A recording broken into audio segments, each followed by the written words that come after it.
好吧，警察哦，因为前阵改啊，那个军公教年改了哦，反正砍很多了哈。那但是呢，这个本来是说为了公平起见嘛，军公教劳工都一起改，但是现在劳工也不敢改，因为劳工有1000万人了，所以民进党根本就怕了。哦，政府每年补贴啊，但是呢，军公教呢，军人还好了哈，这个上校以上的被砍，上校以下的还增加，但是呢，公务人员跟教员就很惨。被大幅的砍啊！那大学教授也受灾我认识很多朋友，现在受灾蛮严重的哦。那他们现在说，因为警察哈，应该比照军人，警察工作很辛苦啊。哦，军人平常其实还没有生命的危险，警察已经死很多个了。哦，平常要跟歹徒在那边这个对峙啊等等哈。所以呢，警察的年改呢，你们既然叫他什么第二军人哈。第二海军、第二军人呢，所以呢应该提高，所以他们就把他的这个最后的那个这个退休金提高了哦，就你做多少年，比如从43.5%开始啊，然后每年加1年，加1%啊，如果你做到很老啊，然后呢这个退休金呢可以领到你薪水的80%了啊。那这个，所以呢，这就是所得替代率了啊。所得替代率就是我现在赚多少钱，将来退休可以是我这个所得的几%这样。那行政院长说没办法接受，很难执行哦，不可能哦。那因为他主要替代率提到80%嘛，所以呢他说不行啊。你看这边从15年干警察退役的时候拿43.25%，就如果我原来领这个7万块。哦，那7乘以这个43.5就73278， 3万多一点哦。那如果呢每增加1年，增加1.75%，最高你又干36年，哦，你就可以拿80%。哦，那如果说你一个警校毕业，警官校毕业大概20几岁吧，干36年大概60岁左右了，哦，那就可以拿这个80%哦。那这个当然是这个也会引起一些问题了啊，就是说，军人那边也在讲啊，公教人员也讲说，那个不要再砍我们的年金啊，他年金逐年砍，那应该停了，还砍什么啊？那公跟教啊也会讲说，那这样的话不是对我们来讲是相对不公平吗？哦，他们有他们的看法了哈。不过他们也讲说，你性质不同嘛，哦，你工作的性质不同啊。那铨叙部就说恐怕会爆退休潮。哦，因为大家觉得现在赶快先领啊，哦，那之前他们砍年纪以后，就很多本来要退休都不敢退休了，啊，那宁愿继续做下去啊，哦，那退抚基金呢，提早2年会用完，啊，我们的钱不够了，啊，那因为呢，警消的退抚呢，这个警消也很重视啊，哦，全台湾大概有8万警察大军啊，哦，如果这个警消加起来，可能加他们的眷属啊，可能好几10万了，所以说这也是国民党的铁票啊。那逐渐的归队哦，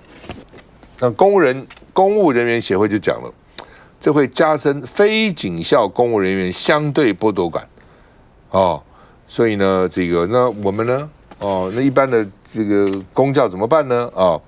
那之前的也是年改委员叫吴宗泰，就是说民进党政府年改的逻辑是矛盾的，乱改一通啊，也没有全面顾到全面啊。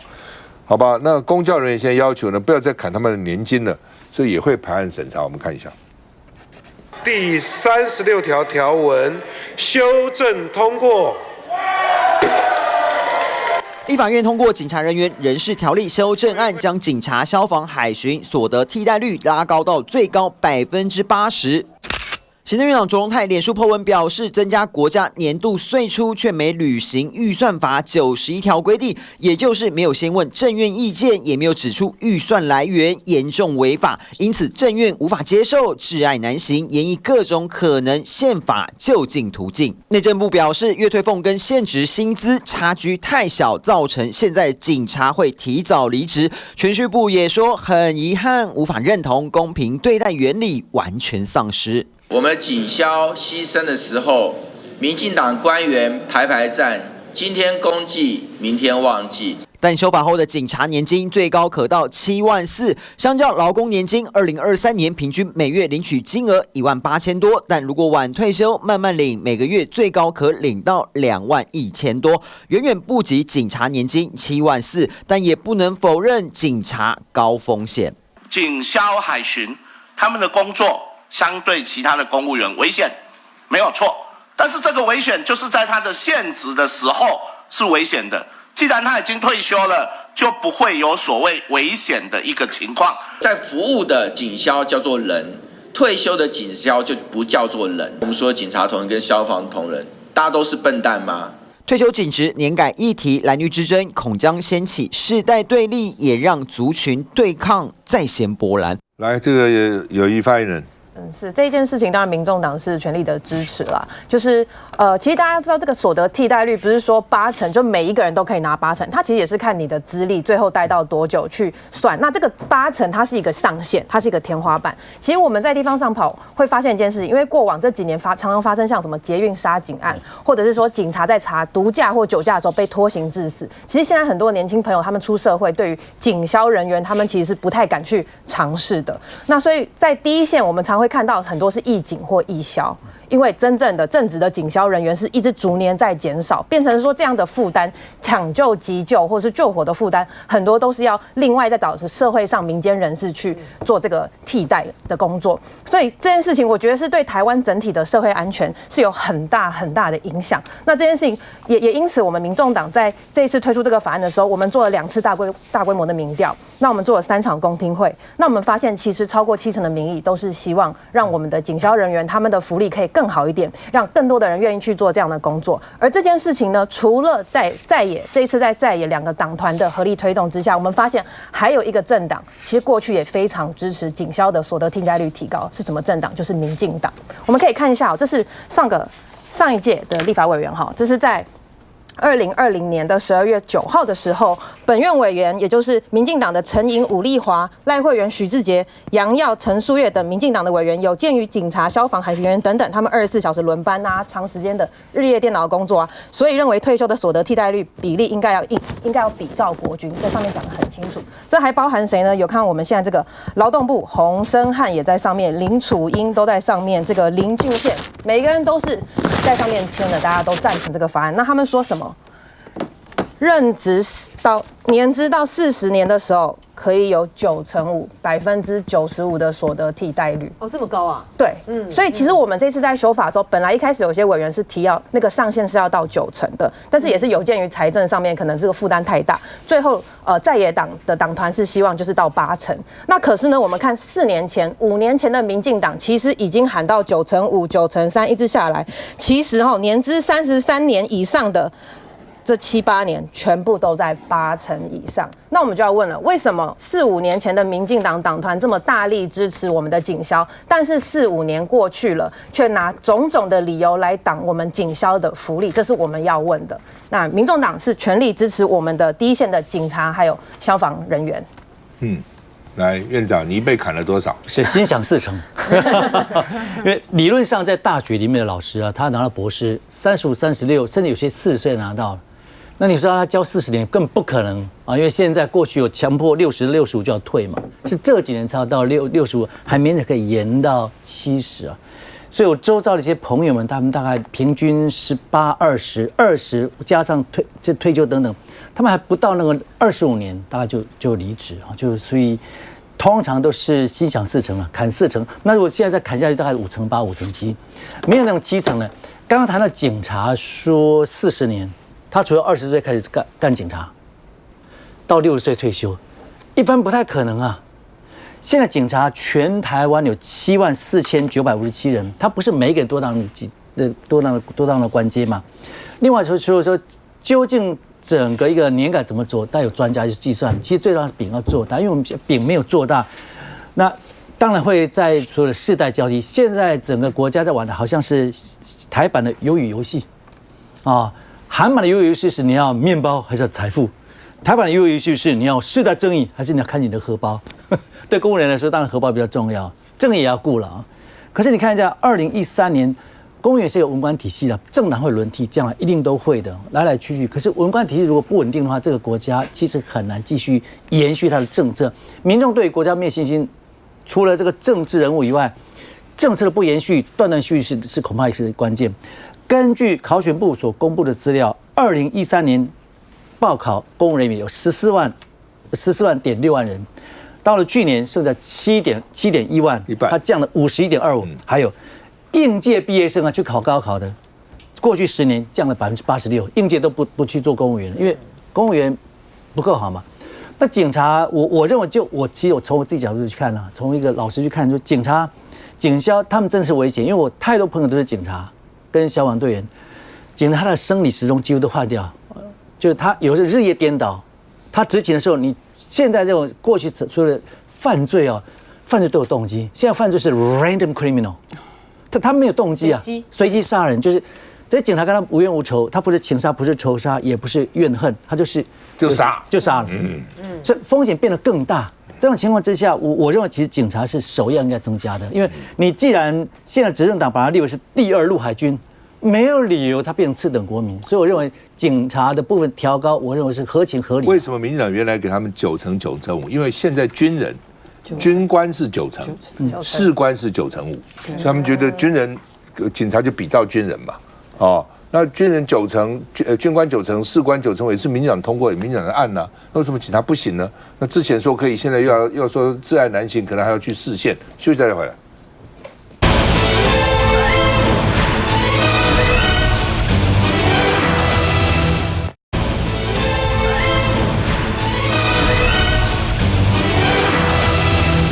好，所以为了徐巧芯，王定宇跟柯建铭大吵一架，王定宇还说我要退党。退党团了，不是退党啊！徐巧芯很得意说：“2个老绿男为我吵架。”那而且还撕破脸了，那主要是徐巧芯爆料说，外交国防委员会召委的王定宇将外界没有办法购买的海军军服去掉了军方特征后，私下改为民进党版的小鹰海军风衣外套。用来贩售，然后呢，这被媒体报道以后呢，王定宇跟柯建铭呢，这个翻脸了柯建铭说，这个王定宇你不要退党团了这小事情呢，我们是有一些误会而已了那王定宇就说呢，这个我们不可能吵架给蓝营看不要看我们笑话那主要是蔡英文穿这个衣服就是海军的外套然后呢，这个海军的制服是3军里面最漂亮的。真的不是空军哦，不是海军军便服、军常服都是最好看的。白的衣服看起来多帅，黑的衣服看起来也很帅比空军陆军最惨了，陆军在地上爬嘛，也不需要穿大好的衣服，陆军说最惨。所以呢，这个海军的外套也帅所以蔡英文穿这个，王定宇就想说，把它改一改这个，然后呢，这个。柯建铭反而去批徐巧芯说你侵占国安，等着瞧。这跟国安有什么侵占我不懂那好吧，我们先看看他们2个怎么吵。走到国民党立委徐巧芯面前，民进党立委王定宇急着解释，开团买海军外套不是公器私用，但徐巧芯说他当时是这样回。当时我就已经好心提醒说不要抓一来可能会抓错人，2来可能会引爆你们党内的危机。把矛头指向是他们自己人泄露出来的，传出这让王定宇气不打一处来，在隔周5的院会大爆发。2人当时争吵的地点就在记者席的正下方，也就是一个死角区。是有一些误会没有错这个小事，但是背后隐含的意义更大，大家好好想一想柯总召没否认有一些不一样的讨论。据了解，就在1月3号周5的院会，传出王定宇推敲徐巧芯会知情，是因为柯建铭办公室公文外流，因此火气很大，跑去质问柯建铭。徐巧芯更爆料传出，甚至做事要殴打总召，让同党立委赶快拉开保护柯建铭。事后，王定宇扬言要开记者会，宣布退出党团运作。我们在议场里面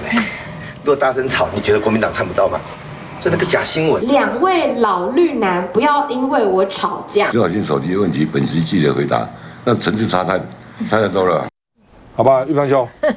我首先讲我觉得王定宇是不应该，因为这是海军的风衣军队有它的封闭性跟它的特殊性。如果满街大家穿的衣服都是军服的话，你觉得这样好不好？老共打来不知道谁是军人。所以坦白讲，我有一点是我是不太赞成的，就是说，你看有些私人的一些的葬礼，那去参加那些仪队，那些整个穿的跟国军的仪队一模一样，这样好吗？不是说不民主，但是这就是一个区分，因为军队毕竟有它的特殊性嘛。你这样大家混淆在一起，真的不太好。尤其你如果说你自己弄了1、2件去改装一下也就算了，你搞团购的这种方式在弄，而且我讲老实话，如果是到时候民进党委员都出来说，海军来了，海军来了这样。我如果是蔡总统，我坦白讲，我今后我不会再穿这个风衣，因为你做过3军统帅的人，第一个这有剽窃的问题最起码的道德问题就是所谓的剽窃的问题啊。但我讲这个是蔡总统可能会觉得我故意，这真的不是这样。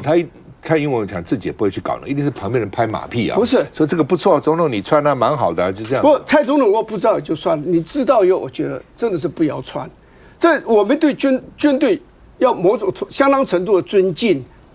我尊敬我们不是去剽窃他的东西嘛，这个就是坦白讲就剽窃嘛。你王帝，你以为你把这个海军的这个拿掉，那放上你民进党的名字，这样就 OK 啦？这就剽窃啊！你一个党不是开大门走大路吗？而且这个是吃军方的豆腐嘛，你民进党人才济济嘛，对不对？看你们搞风电就知道你们人才很多嘛，你们就自己去设计一个比海军的那个枫叶海更漂亮的东西才对嘛。所以我觉得这对军队是大不敬的，尤其你做国防委员会的委员，而且你现在还是召委，你带头做这样的一件事好吗？如果明天国民党也去把空军的一个什么衣服也拿来改造一下，然后民众党要把陆军拿来改造一下。那你这天下不是大乱了吗？以后王定宇当这个主持会议的时候，国防外交委员会通穿军服开会，委员都穿军服。嘉义，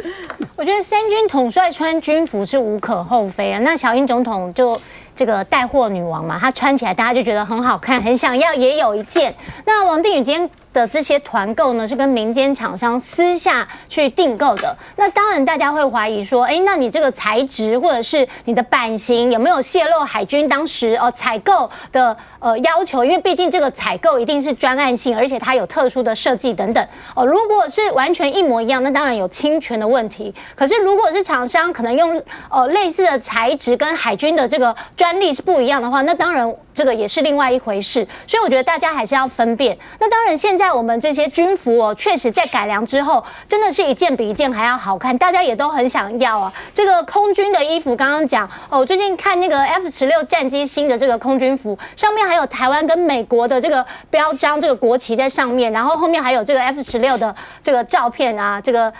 像这个飞机的图样等等，我看起来我也很想要有一件。然后海军的军服，刚刚看小英总统穿，又是 Gore-Tex， 我想大家也都很想要有。所以如果真的有这样子的设计啊、版型，我觉得开放大家也能够去团购，我想应该大家全民之福啦。他们俩这次吵架啊，就王定宇跟柯建铭呢，有2个地方啦。一个地方是说，因为徐巧芯呢，他在脸书上面呢，他是巨细靡遗的把王定宇的公告就贴出来了啊，然后还是里面还讲什么为了让尺寸更符合各位曼妙身材啊，然后就开放大家的登记啊，而且他还特别的说啊，这个呢是属于海军的军服，外界无法购买，所以呢，王定宇呢他特别找到原厂供应商，好，然后去掉了军方的徽章之后来定制的啊。那王定宇就怪，就说，这个东西怎么消息走漏了？就有点怪柯建铭那边是不是有牵涉到消息走漏？所以2个人为此呢，大吵了起来。我就要问巧芯了哈。柯建铭没有否认啊，柯建铭没有否认。对，那因为呢，柯建铭办公室呢，过去呢好像曾经有这个有记录了哈，所以就被怀疑说可能跟柯建铭办公室消息走漏的来源有关啊。那但是以王定宇这么他也是老江湖了，他也不是新科的委员啊，为什么会在这件事情上面跟柯建铭这个吵架啊？那我觉得有一点点好像这个不把自治理区嘛，不是，我觉得有点不把柯总召放在眼里啊。第2个问题呢，其实是更大的问题，就是说，如果说它是属于海军所拥有的啊，因为巧芯呢还针对这件事情呢去问了海军，海军的回答是说呢，他说呢这个呢他没有开放民众购买，而且这一款的防寒夹克的智慧财产权是海军所有。那这样的话，王定宇委员他从何而得到？他只要跟原厂联络，原厂就可以把这样子的智慧属于海军的智慧财产权开放给属于民进党的委员来专属使用吗？这中间有没有牵涉到一些什么不利益输送的不脏的问题啊？我觉得这是要深究的啊。一种是厂商透露，一种是海军给他嘛。对，所以这是都有问题啊。美丽，对，其实它中间还有一个问题哦，它这个海军外套其实定价是16000哈，然后呢，对，然后海军开放现役军官买哦，我看那个价格是6500，但是王定宇的这个买多少钱你知道吗？他只要5760哦，真的、啊，所以约莫打了88折。那我觉得第一个就是说，到底是可不可以啦？就是说，这个我们三军也好，这样子的外套适不适合，就是大家都可以来定制，都可以来买，即便做一些微改款啊。那第二个就是说，这个是不是机密？当然，我觉得见仁见智啦。就是这个一定是厂商，可能是他去哪里问，然后厂商就联络上了嘛，哦，那就给了他这样的一个优惠。那我也觉得也还蛮奇怪的，因为以刚刚这样的外套，其实可能大家都很喜欢。那假设这个军人买都还要6000多块，他买只要5000多，那不晓得是1万多是什么？1万是定价。对，这件衣服的定价是16000。我不懂，那定价定给谁呢？定给谁？那如果军人买是6000多，那1万多，有一种可能啦，会不会比如说个人买，比如说量比较少的时候，单独卖的这种会不会是？就有时候我们看到是这样。军人他不是配的，他要买。所以这个很奇怪。正常来讲就是说，他定了一个16000，他可能就是因为军人整批买嘛，量比较大，他就有一个比较便宜的价格。但是为什么会所谓的微改款？那改哪里我也不知道，看不出来，看起来好像蛮一样的。然后呢，这个委员去买了以后，就可以去让大家去买，然后一件反而是打了88折，所以这个我觉得还蛮奇怪的，到底是为什么去成就这样的一个事情哦？不过这个我倒是觉得刚刚已经讲了，其实没有错。其实我们纵观来看这件事情，它可能不是一件大事，但是呢，以我们过去的印象，到底谁敢这样去忤逆柯总召，然后还敢跟他大小声？如果按照就是这个媒体的说法，或者是这个我们听到的说法，说他气到好像还想打他哦。那我觉得这个都是过去我们在仰望柯总召的时候，不认为他会被受到这样的一个待遇哦。所以其实最近也有在讲，就是说这个柯总召这个在民进党内的威望哦，其实已经一直在下降。那甚至于有打算要把它换掉，这个总召换掉。所以我觉得由这些事情看出来都可见一斑哦。那我认为这民进党在最近这一段时间哦的荒腔走板，包括像我们在立法院通过很多的法案，刚刚说我们这个警消的这个条例哦，然后这个行政院长就说不可能，我们做不到。其实不意外啊，最近我们不管通过什么，他都说不可能，我们做不到啊，要不就视线，对，要不然就复议，对，复议不成就视线，对，第一个就是我没有经费，没有钱，会拖垮那个，然后就是复议就是视线，没有一个哦。那但是我真的要回头讲哦，其实哦，我们刚刚那个ரா哥也在讲，为什么我们我们定到现在就是上限的这天花板是80%，那之前其实最早的时候，其实我们跟民众党也都是希望能够90%，所以我们已经把它比较缓和一点，变成80%了。那其实警消真的这一段，我们都知道它的这个工作上的特殊性跟危险性。我们其实一般人就哪里有危险我们避哪里，但是警消不是哪里有危险他往哪里去。可是这几年我们看到，刚刚好像刘世芳也在讲说，哎呀这样子，第一个会花很多钱啦，那第二个就是很多人就会提早退休啦。其实我要讲哦，其实要让警消从这个位置上都纷纷不想做的哈，我觉得有几个问题。第一个呢，这个工作环境，不管它是超时，不管是轮班，不管是压力，还有一个是越来越没有受到重视跟尊重。我觉得职场的环境的不好，我们政府有没有想过去做一个改善？那现在呢，我们去修法，其实就是希望能够保障那他们在这个工作上出生入死，但未来退休的时候，其实有一个很好的保障。其实这无疑也是让很多年轻人可能就愿意进来，否则以现在刚刚那院长讲说，很多年轻人现在不愿意进来，对，不止你去问现在的爸爸妈妈，但多半都不希望小朋友去念什么警察大学啦，去做消防什么的，因为这就是为人父母嘛。那我觉得我们把它做一点调整以后，让这个环境更好，那其实未来其实反而会有更多年轻人愿意投到这个职场。好吧，就是反正就是，而且民进党前提的这个案嘛，就很奇怪嘛啊！民进党既然把警消，特别是这个警察当成什么第二路海军，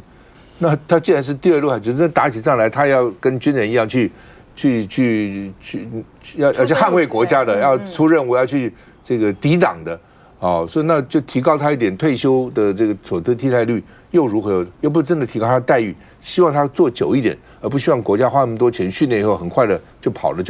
休息一下再回来。